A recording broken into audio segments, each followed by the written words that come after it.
Is ADHD fake?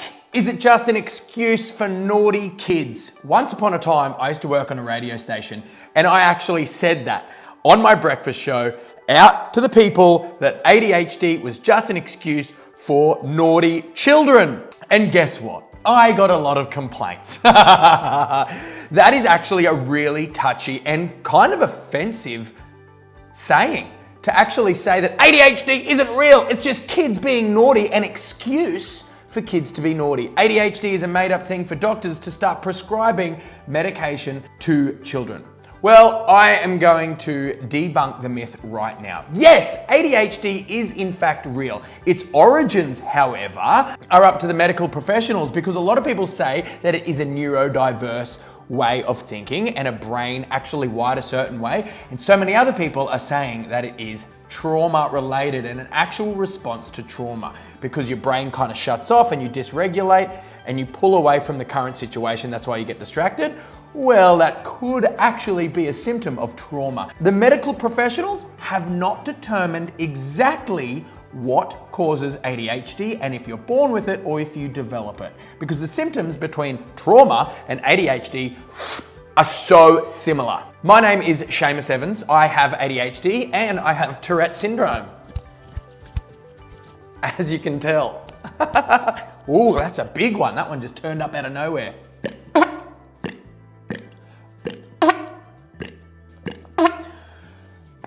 Wow. My Tourette's decided to say hello as well. I'm also a keynote speaker and I've started this YouTube channel to spread awareness and as much information as I can on neurodiversities to help people living with neurodiversities open up the conversation. So ADHD, is it real? Absolutely. And is the medication real? Absolutely. Does the medication work? Absolutely. Should you take it? That's up to you. I was experimenting with ADHD medication for most of last year. I decided to come off it naturally because I didn't like it. I didn't like the way it was telling my brain how to behave.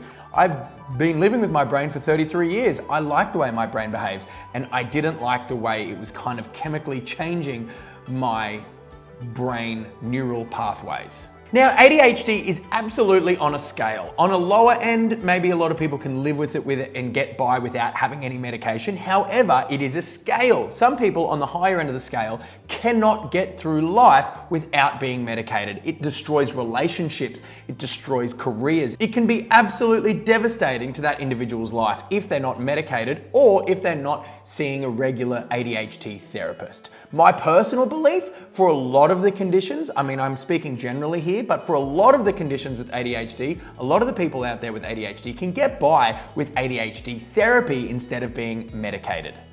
Me, personally, for me, I wasn't the biggest fan of having the medication, but that is my personal opinion. Yours could be very different, and you living with your neurodiversity could be very different with your neural pathways and your medication. So whatever journey you're going down, make sure that you do what's best for you and seek out a medical professional.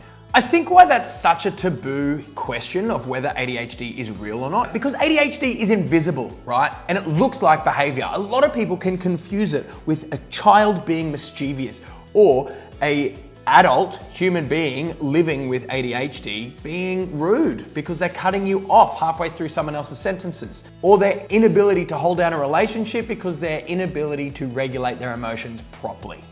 A lot of the time, people who aren't medical professionals will just jot it down to that person being rude or a naughty kid. Whereas if you look a little bit further and if you do some investigating, it is actually a neurodiverse brain behaving in a certain way.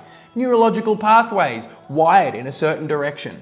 Now, my favorite statistic or my favorite fact about ADHD, and the way to simplify it is your brain pathways. Your brain receives information and it has to go from point A to point B and takes a little pathway. Now that pathway is relatively slow, and during the time it takes that information to go from point A to point B, you get distracted and you're like, wait, what was that happened the other day? Oh my gosh, and the information needs to travel. Having the medication speeds it up. So it actually travels at a normal pace, just like someone who's neurotypical. And being diagnosed with ADHD can be a really difficult or really simple journey. Not to get political, but it could fall on to the psychiatrist on how quickly they want to diagnose someone. Me, it took 4 visits to be diagnosed, whereas I know many people, they get a diagnosis after 1 visit.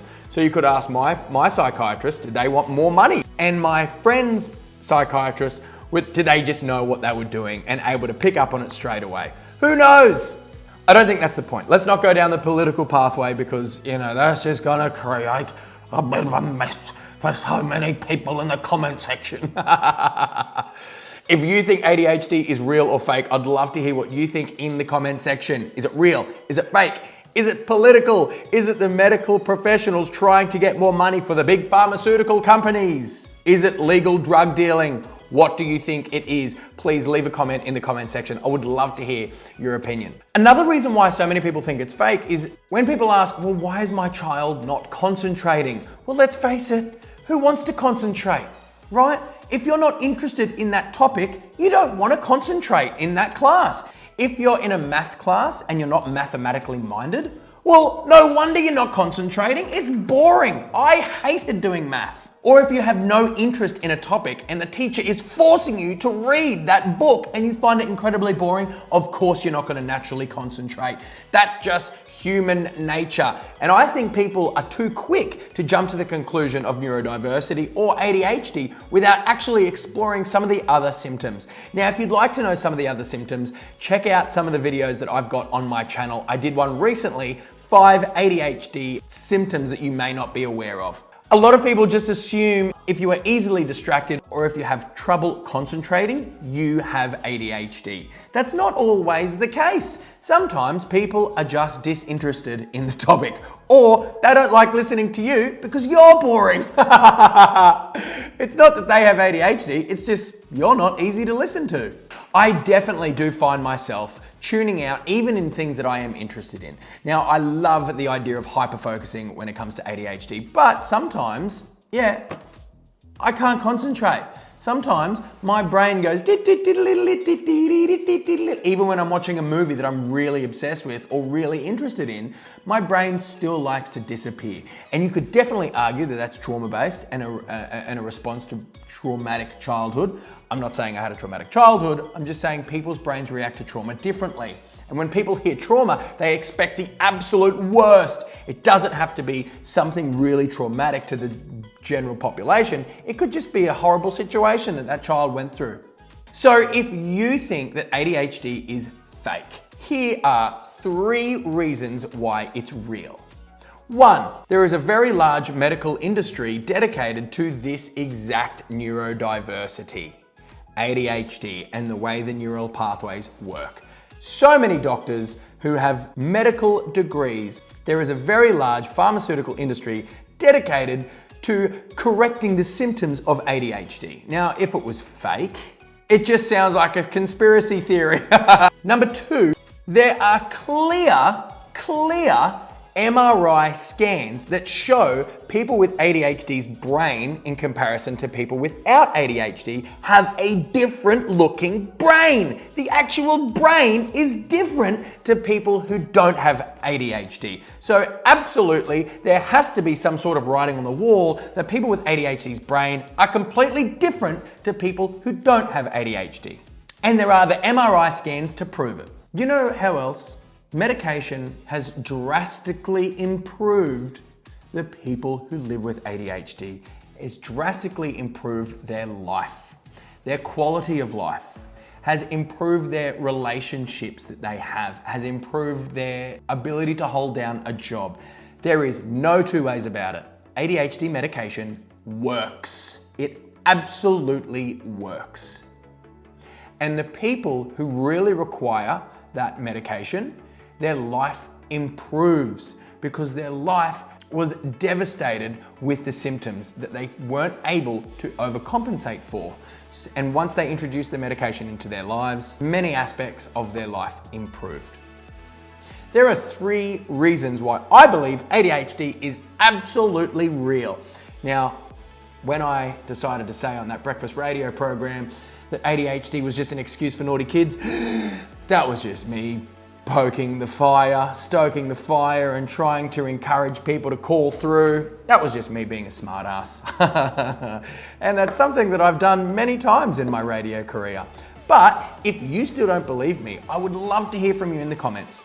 If you think ADHD is fake, leave a comment in the comment section. I'm also, in the description of this video, gonna put a few different websites where you can research yourself ADHD and the symptoms and the medical journals that are aligned with the diagnosis. And if you like this video, like, subscribe to my channel, and I'll see you on the next one.